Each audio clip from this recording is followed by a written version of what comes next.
नमस्कार दोस्तों आपका एक बार फिर से स्वागत है मेरे इस चैनल उल्टा सीधा बाय भारत में।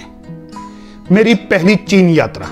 जी हां दोस्तों, मैंने आज से तकरीबन 12 साल पहले चीन की पहली बार यात्रा की थी, वो भी बिना किसी जानकारी के, बिना किसी सर्च के। बस मुंह उठाया और चाइना के लिए निकल गया। मेरे साथ चाइना के अंदर उस वक्त क्या क्या घटनाएं घटी, क्या क्या हादसे हुए, क्या क्या हंसी की बातें हुई, या कहां कहां मैं ठगा गया या बेवकूफ बनाया गया, मैं आपको अपने आने वाले कुछ वीडियोस में वहां के बारे में बताऊंगा कि मेरे साथ वहां क्या क्या हुआ। और साथ में आपको चाइना के बारे में कुछ इंफॉर्मेशन भी दूंगा कि वहां पर बिजनेस किस तरीके से किया जाता है, वहां के लोग कैसे हैं, वहां की संस्कृति कैसी है, वहां का खान पान कैसा है। तो दोस्तों, मैं कोशिश करूंगा कि आप लोग मेरे इस वीडियो की कहानी को पूरा सुने और अच्छी तरह सुने, ताकि आप लोगों को भी पता चले कि अगर आप देश या विदेश में कहीं जाते हैं तो उससे पहले वहां के बारे में सर्च कर ले, वहां के काम धंधा, रहन सहन, खान पीन, लोग, सब चीजों को अच्छी तरह से सर्च कर ले, तभी वहां के लिए प्रस्थान करें।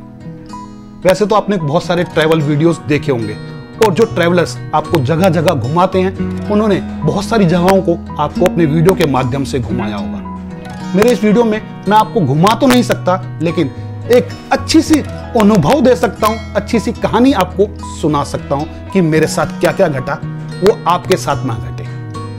दोस्तों, तो आज के पहले वीडियो में, पहले पार्ट में मैं आपको बताऊंगा मेरी पहली चीन यात्रा, जहां मैं एयरपोर्ट से बाहर निकलते ही ठग लिया गया, या यूं कह लीजिए मुझे बेवकूफ बना दिया गया।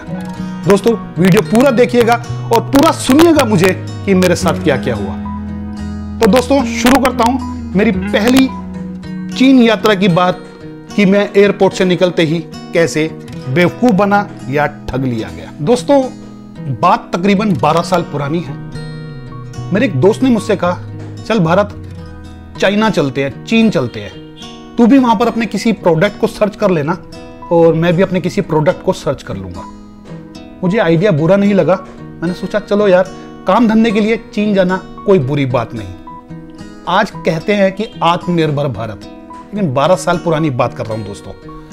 उसके बाद मैं, वैसे वो पहली बार गया था चाइना, लेकिन उसके बाद मैं कई बार चाइना जा चुका हूं और वो गलतियां नहीं करता जो पहले ही बार मैंने की थी। खैर दोस्तों, मैंने प्लान बना लिया। मैंने और मेरे दोस्त ने, दोनों ने अपनी टिकट कराई, वीजा बनवाया और एक दिन इंदिरा गांधी इंटरनेशनल एयरपोर्ट जो नई दिल्ली में है, वहां पर चाइना की फ्लाइट पकड़ने के लिए पहुंच गए।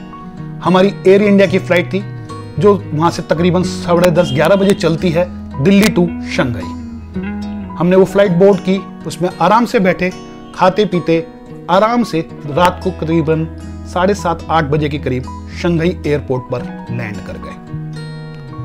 दोस्तों, जब हम वहां शंघाई एयरपोर्ट पर लैंड किए, इमिग्रेशन क्लियर किया और वहां से बाहर निकलते ही एयरपोर्ट पर ही सबसे पहले हमने जो काम किया वो था मनी एक्सचेंज।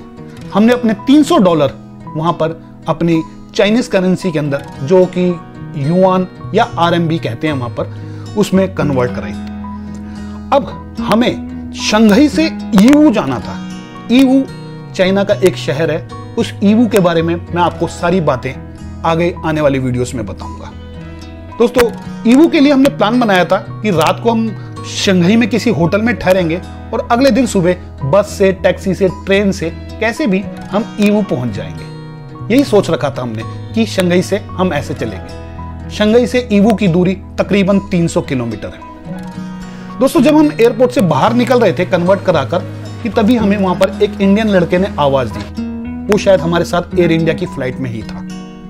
उसने आते ही हमसे पूछा, आप लोग ईवू जा रहे हैं?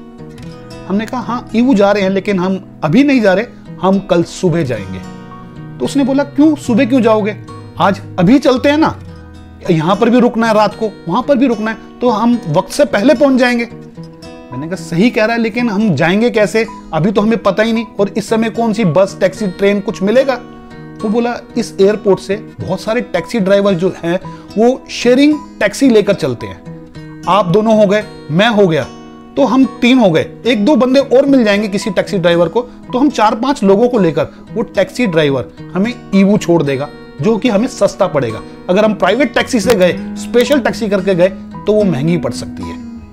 हमने कहा यार बात तो सही कह रहा है, अगर अभी तो 8 साढ़े 8 बजे का टाइम है, रात को 9 10 11 12 1 बजे तक पहुंच जाएंगे, कोई टेंशन नहीं है। तो हमने कहा ठीक है भाई, हम चलते हैं। बातों बातों में उस लड़के ने बताया कि वो मुंबई का रहने वाला है और शायद किसी आर्टिफिशियल ज्वेलरी के पर्पज से वो चाइना में आया और चाइना के ईवू शहर में जा रहा है। तभी वहां पर हमें एक टैक्सी वाला मिला जो ईवू ईवू चिल्ला रहा था। उस लड़के ने कहा ये देखो, ये टैक्सी वाला हमें ईवू ले जाएगा। उस लड़के ने एक बात ये भी बताई कि वो अब आज से दो बार पहले भी वो चाइना आ चुका है, ज्यादा बार वो नहीं आया, ना ही उसे चाइनीज लैंग्वेज आती है। यार हमें क्या लेना था, हमें तो शेयरिंग टैक्सी मिल रही थी और एक गाइड करने के लिए लड़का मिल रहा था। हमने उस लड़के की बात मान ली। उस टैक्सी वाले ने से उस लड़के ने पूछा कि ईवू, हम 3 लोग हैं। इशारों में ही बात हुई थी ज्यादातर। उसने कहा ठीक है, 150 150 150। उसने अपने मोबाइल में लिख के बताया 150 RMB 150 RMB 150 RMB, या युआन कह लीजिए। तो हमने कहा ठीक है, दोनों के 300 RMB लग रहे हैं, कोई बुरी बात तो नहीं है। तो हमने कहा ठीक है, हमें मंजूर है। उस लड़के ने कहा ठीक है।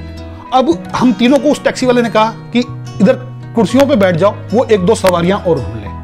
वो थोड़ी देर तक वहां पर हमें बैठा के रखा और वहां आवाज देता रहा। उसे एक आदमी और मिल गया, वो भी शायद इंडियन ही था और देखने से हमारे को खान साहब लगे, उनकी वेशभूषा और दाढ़ी से। तो मेरे को नाम तो नहीं पता, मुझे तो आज तक उस मुंबई वाले लड़के का नाम भी नहीं पता। खैर खान साहब मिल गए, हम 3 लोग और थे। उस टैक्सी वाले ने हमको कहा आइए। वो हम चारों को लेकर बाहर चला गया। एयरपोर्ट से बाहर निकलते ही थोड़ी ठंड थी। मैंने अपनी बैग से जैकेट निकाली और वो टैक्सी वाला अपनी टैक्सी स्टैंड से लेने के लिए चला गया। हम वहीं पर खड़े होकर उसका वेट करने लगे। दोस्तों थोड़ी देर बाद वो टैक्सी वाला अपनी टैक्सी लेकर हमारे पास आया। टैक्सी काफी बड़ी थी, तकरीबन 8 सीटर थी, काफी बड़ी टैक्सी थी। हम 4 लोग 8 सीटर, लेकिन उस ड्राइवर ने फटाफट हमारा लगेज, जितने भी हमारे बैग थे, अपने टैक्सी के पीछे रख लिए और हम चारों को कहा आप टैक्सी में बैठिए। मैं और मेरा दोस्त महेंद्र सोनी, तो वो मेरे साथ था।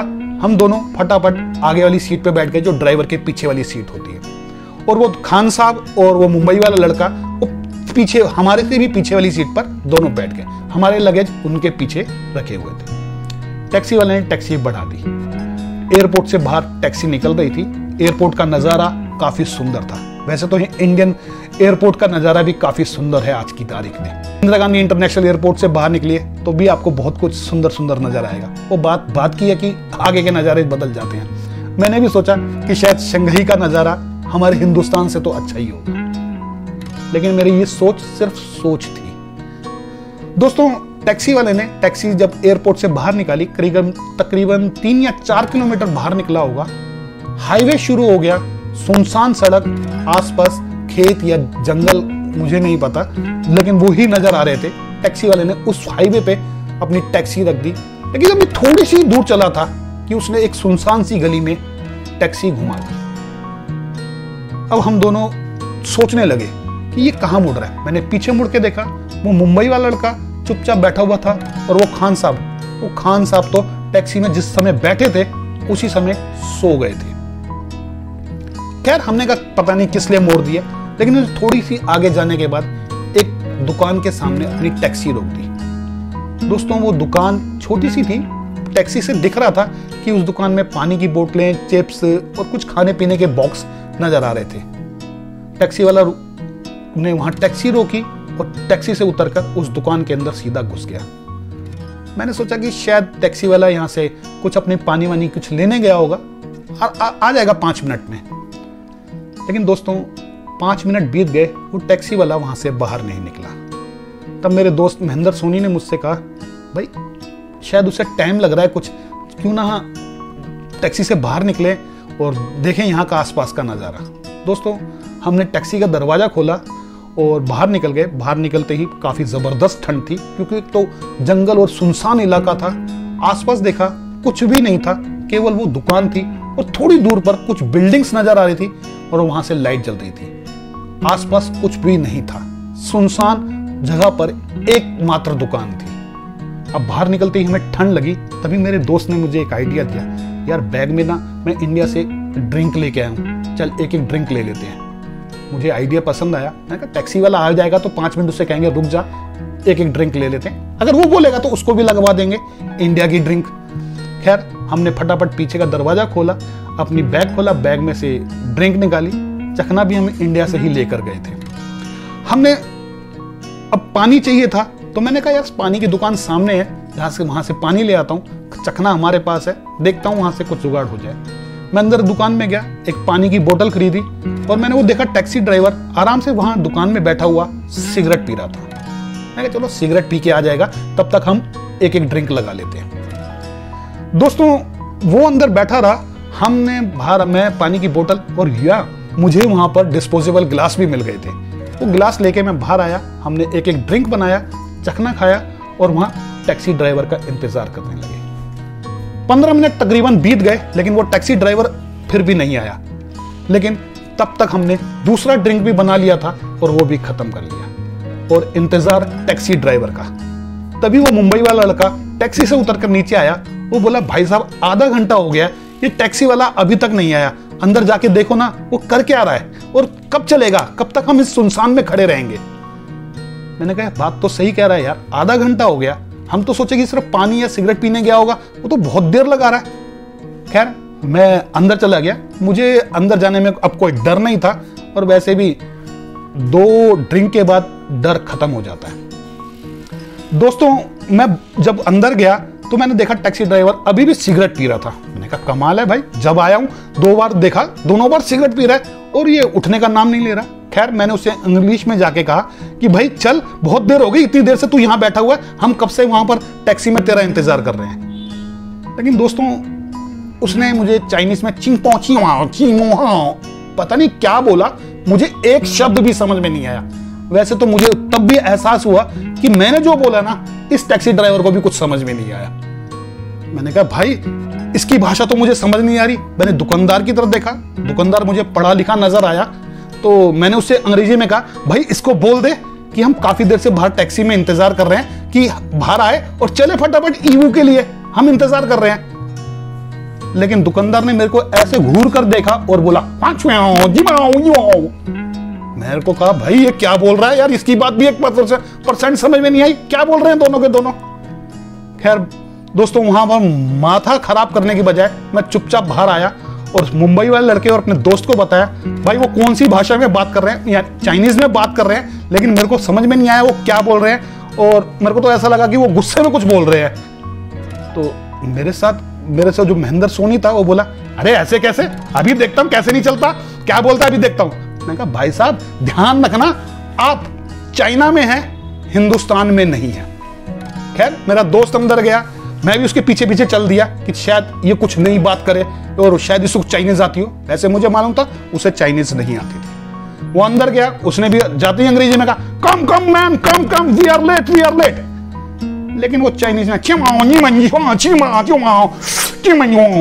यही करता रहा, वो भी चुपचाप बाहर आ गया। मैंने कहा क्या हुआ, कह रहा कुछ भी नहीं हुआ यार, एक बात समझ नहीं आई, पता नहीं क्या बोल रहा है। अब दोस्तों हम परेशान थे कि आखिर क्या बोल रहा है वो चाइनीज, और हमें इस सुनसान जगह पर क्यों खड़ा कर रखा है जहां पर एक कुत्ता भी नजर नहीं आ रहा। दोस्तों वैसे तो चाइना में कुत्ते नजर ही नहीं आते, हाँ हिंदुस्तान होता तो कुत्तों की आवाजों से ही आप आधे डर जाते या बौखला जाते। खैर अब हम तीनों वहां खड़े थे, वो खान साहब टैक्सी में सो रहे थे। मैंने उस मुंबई वाले लड़के से कहा, मैंने कहा यार खान साहब को चाइनीज आती है? कह रहा पता नहीं भाई, मुझे तो पहली बार देखा मैंने खान साहब को कि उन्हें चाइनीज आती है या नहीं। खैर हमने टैक्सी में खान साहब को उठाया, खान साहब 2-3 बार करने के बाद खान साहब उठे, ओह ईवू आ गया क्या? मैं कहा खान साहब ईवू नहीं आया, अभी तो 4 किलोमीटर बाहर एयरपोर्ट से आए हैं और इस टैक्सी ड्राइवर ने किसी सुनसान जगह पर रोक दिया है। तो बोला अच्छा क्यों रोक दिया है? मैं कहा खान साहब हमें तो पता नहीं, और चाइनीज में हम उससे बात कर रहे हैं तो वो चाइनीज में क्या बोल रहा है हमारी समझ में एक बात भी नहीं आ रही। खान साहब आपको चाइनीज आती है? खान साहब बोले हाँ थोड़ी बहुत आती है, बोल भी लेता हूं और समझ भी लेता हूं। मैंने कहा तो भाई किस लिए यहां टैक्सी में आराम कर रहे हो, जाओ और उस टैक्सी ड्राइवर से पूछो भाई कितनी देर में चलेगा, कब से इंतजार कर रहे हैं। खान साहब उतरे टैक्सी से और सीधा उस दुकान के अंदर घुसे जहां टैक्सी ड्राइवर बैठा हुआ था। हम भी पीछे चल दिए, हमें मालूम था हमारे को एक बात भी समझ में नहीं आनी, फिर भी देखें खान साहब की हाव भाव कुछ बता दें। खैर जब हम चारों अंदर पहुंचे, खान साहब ने उस टैक्सी ड्राइवर से किया कुछ, तो टैक्सी ड्राइवर ने भी ऐसा कुछ किया। खान साहब हमारे पास आए और बोले, अरे भाई ये टैक्सी ड्राइवर कह रहा है कि तुम 4 लोग हो और ये टोटल 6 लोगों को ले जाएगा। अभी 4 लोग हैं, 2 लोगों का और इंतजार कर रहा है, 2 लोग ईवू के लिए से यहां मिल जाएंगे तब ये टैक्सी लेकर चलेगा। मैंने कहा हैं 2 लोग और मिल जाएंगे? अरे तो अगर 2 लोगों का इंतजाम करना था तो इस साले को एयरपोर्ट में करना चाहिए था ना, यहां सुनसान में कहां ले आया, जहां दूर दूर तक कुत्ता तो नजर आ नहीं रहा, आदमी की बात कर रहा है, आदमी के नाम पर ये टैक्सी ड्राइवर, ये दुकानदार और 4 हम लोग नजर आ रहे हैं और दूर दूर तक कोई आदमी नजर नहीं आ रहा। यहां पर 2 लोग कहां से मिलेंगे इसको ईवू जाने के लिए? खान साहब बोले, मैंने भी उससे कहा कि यार यहां कहां मिलेंगे तेरे को? वो बोला नहीं मिलेंगे, यहीं पर इंतजार करो। मैंने कहा खान साहब उसको कहा यार भाई चल ले यार, कोई बात नहीं, 2 लोग मिले ना मिले। खान साहब फिर गए, बोले क्यों। थोड़ी देर बाद आए, खान साहब बोले नहीं, वो बोल रहा जब तक 2 लोग नहीं मिलेंगे, चाहे वो सुबह तक नहीं मिले, मैं यहां से हिलूंगा नहीं, मेरे को 2 लोगों का और इंतजार है। दोस्तों हम चारों बाहर आ गए ठंड में, अब हमें कपकपी लगने लगी, सुनसान जगह पर डर भी लगने लगा क्योंकि साए की आवाजें आ रही थी, दूर दूर तक कुछ भी नजर नहीं आ रहा था, अंधेरा था, सिर्फ दुकान की बाहर की और दुकान के अंदर की लाइट जल रही थी। अब पूरी रात हम इस टैक्सी के अंदर या बाहर 2 लोगों का इंतजार करेंगे? यार ये तो बेवकूफी वाली बात है। या इस टैक्सी ड्राइवर ने हमें बेवकूफ बनाया? अगर इसे 2 लोग और चाहिए थे तो वहीं पर इंतजार करता, शायद एयरपोर्ट पे मिल जाते। हम चारों को एक साथ लेके उसी समय क्यों चल दिया? हम थोड़ी देर वहां इंतजार कर लेते, क्योंकि वहां लोग थे, थोड़ी तसल्ली होती, डर कम होता, थोड़ी प्रोटेक्शन भी थी। लेकिन इन सुनसान में किसी ने हमारे साथ कुछ कर दिया तो, क्योंकि ये अपना देश तो है नहीं, पराया देश है और बहुत सारी बातें सुनी अनसुनी आप लोगों ने भी होंगी और हमने भी थी कि उस सुनसान जगह पर अब हम चारों खड़े थे और वो दोनों अंदर बैठे थे। समझ में नहीं आ रहा था कि क्या करें। तब फिर हमने खान साहब को कहा, खान साहब एक बार बात करो कि कुछ ना कुछ उपाय तो निकाले यार, चल ले यहां से और किसी और जगह पे देख ले, कहीं हाईवे पे कोई बड़ी सी जगह पे किसी मॉल के सामने, शायद वहां से मिल जाए, लेकिन यहां से चले। खान साहब उसके पास गए, फिर टैक्सी ड्राइवर के पास। अब की बार हम उसके पीछे नहीं गए कि खान साहब को अकेले में बात करने दो। तकरीबन 5 मिनट बाद खान साहब वापस आए। हमें इंतजार करते हुए उस समय 1 घंटा हो चुका था। खान साहब ने आते ही बोला, वो टैक्सी ड्राइवर कह रहा है ठीक है मैं चलने को तैयार हूं, मैंने आप लोगों से 150 150 के हिसाब से 600 आरएमबी लिए हैं, लेकिन मैं तभी चलूंगा जब आप लोग मुझे चारों मिलकर 1000 आरएमबी दोगे। 1000 आरएमबी यानी कि 400 आरएमबी फालतू, यानी कि पर हेड 100 आरएमबी एक्स्ट्रा जाने का। मैंने कहा यार ये तो सीधी सी बात है कि ठगने का पूरा इलाज है। अगर 2 आदमियों को लेता तो 150 आदमी के हिसाब से 900 आरएमबी होता, लेकिन फिर भी 1000 मांग रहा है। यार ये तो बिल्कुल हमें बेवकूफ बना रहा है, हमें ठग रहा है, इसके अलावा कुछ नहीं कर रहा। तो खान साहब बोले, वो बोला अगर तुम चारों मुझे 1000 आरएमबी देते हो तो मैं अभी चलने को तैयार हूं। मैंने अपनी दोस्त की तरफ देखा, मुंबई वाले की तरफ देखा, तो मेरे दोस्त ने कहा ठीक है यार भारत, 100 आरएमबी हमें फालतू देने पड़ रहे हैं, हम देने को तैयार हैं। मैं भी राजी हो गया, मेरा दोस्त भी राजी था, मुंबई वाला भी राजी हो गया। लेकिन खान साहब बोले मुझे 100 आरएमबी एक्स्ट्रा नहीं देने, क्योंकि मैं कल सुबह तक इंतजार कर लूंगा, मुझे कोई जल्दी नहीं है, मैं टैक्सी में जाकर सो रहा हूं भाई, सुबह चलेंगे, मैं 100 आरएमबी फालतू नहीं दूंगा। हमने खान साहब को समझाया भाई 100 आरएमबी की बात है। उस समय 1 आरएमबी तकरीबन हिंदुस्तानी करेंसी में 5 सवा 5 रुपए का होता था। मैंने कहा भाई देख 500 साढ़े 500 रुपए की बात है, कर ले यार, इस रात में कल को हमारे साथ कुछ घटना घट गई तो कौन। खान साहब बोले नहीं भाई मेरे पास 100 आरएमबी फालतू नहीं है, और मैं इस विदेश में चाइना में धंधा करने आया हूं, नुकसान करने नहीं। बात तो सही कह रहा था, लेकिन हमारी तो पहली बार यात्रा थी, उमंगे भी बहुत थी कि चाइना में ये करेंगे, और यहां तो एयरपोर्ट से निकलते ही ठग लिए जा रहे हैं, बेवकूफ बनाए जा रहे हैं। अब क्या करें? तभी हम तीनों ने प्लान किया कि क्या करें। तो मुंबई वाले ने कहा भाई मैं 250 आरएमबी दूंगा, इससे ज्यादा नहीं दूंगा। लेकिन हमारी तो पहली बार ही थी, तो हम दोनों ने, दोस्त ने, महेंद्र सोनी और मैंने कहा ठीक है 300 आरएमबी हम दे देंगे, 250 तुम दे देना और 150 आरएमबी ये खान साहब दे देंगे। तो इस बात पे हम चारों एग्री हो गए कि 1000 आरएमबी हम देंगे, यानी कि हम दोनों दोस्तों को 600 आरएमबी देने थे, जहां 300 थे, अब वो हमारे पास से 600 आरएमबी जा रहे थे। खान साहब ने अंदर जाकर उस टैक्सी ड्राइवर से कहा, ठीक है 1000 RMB हम देंगे, अब चल। बस अब ये सुनना था कि उस टैक्सी ड्राइवर ने मुंह में सुलगाई हुई, पता नहीं कितनी सिगरेट पी गया था, मुंह में सुलगाई हुई सिगरेट उसी समय बुझाई और खट से बाहर आया। आते ही उसने टैक्सी स्टार्ट की और चल दिया। अब शंघाई की ठंडी हवाएं हमें महसूस हो रही थी, टैक्सी चल रही थी, बहुत मस्त मजा आ रहा था और तकरीबन टैक्सी की स्पीड भी 180-200 किलोमीटर प्रति घंटे की रफ्तार से थी। दोस्तों तकरीबन हम 1 बजे के करीब वहां पर ईवू पहुंच गए। अब जो हमारे साथ इंडियन जो मुंबई का लड़का था, उसने मेरे को बताया कि वो एक इंडियन स्ट्रीट पर अक्सर अपना होटल लेके रहता है। ये टैक्सी वाले को उसने समझा दिया कि किस जगह पर जाना है, उस रोड का नाम बता दिया है। खान साहब अभी भी टैक्सी में आराम से सो गए थे। जैसे ही वो एक होटल के सामने रुकी, उस इंडियन ने कहा आओ उतरो। हम उतरे। हम चारों ने, अब क्योंकि 300 RMB हम दोनों ने देने थे और 250 RMB उस मुंबई वाले लड़के ने देने थे और 150 RMB उन खान साहब ने देने थे, लेकिन खान साहब अंदर सो रहे थे।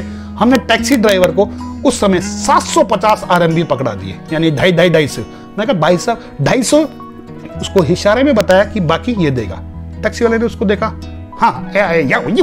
हाँ उसको लगा कि हाँ बाकी के ये देगा, क्योंकि चारों में इक्वल डिवाइड हुए। अब उसको क्या पता था कि खान साहब ने 150 RMB में ही वादा किया है। हमने कहा जाने दे आगे, क्योंकि खान साहब वहां नहीं उतरे थे, वो आगे कहीं उतरना था। मैंने कहा जाने दे, खान साहब को वहीं निपटने दे, हम तो यहाँ चुपचाप होटल में सो जाएंगे। दोस्तों टैक्सी वाला टैक्सी लेकर खान साहब को लेकर आगे चला गया। हम होटल के अंदर घुसे, लेकिन हमारी किस्मत शुरू से ही धोखा दे रही थी। एयरपोर्ट से निकलते ही टैक्सी वाले ने हमें बेवकूफ बनाया, ठग लिया। होटल में कमरा ही नहीं, कोई रूम खाली नहीं। खैर उस होटल से निकलकर दूसरे होटल में गए, वहां भी कोई रूम नहीं। तीसरे में गए, वहां भी कोई रूम नहीं। ईवू में शंघाई के मुकाबले ज्यादा ठंड थी। हम ठंड से कांप रहे थे, लेकिन सुनसान सड़क पर उन होटलों के बीच में भटक रहे थे कि कोई कमरा नहीं। तभी उस इंडियन जो मुंबई वाला लड़का था, उसने कहा आगे जाके कोई रूम मिलता है, वहां मिल जाएगा, वहां चलते हैं। उसने एक टैक्सी वाले को हाथ दिया, उसको कुछ बोला, पता नहीं क्या बोला, कोई सड़क का नाम बोला या होटल का नाम बोला। टैक्सी में हम तीनों बैठे, अपना लगेज रखा और करीब 2 किलोमीटर आगे गए होंगे, उसने एक होटल के बाहर हमें रोक दिया। होटल में जैसे ही गए तो हमें वहां पर एक रूम मिल गया जो तकरीबन 100 RMB का था। जैसे ही हम रूम में पहुंचे, रूम ज्यादा बड़ा नहीं था लेकिन ठीक था। एक डबल बेड था, टीवी था, अटैच लैट्रिन बाथरूम थे, कमरा सही था। हम उस समय थके हुए थे, तकरीबन रात के 2 बज चुके थे।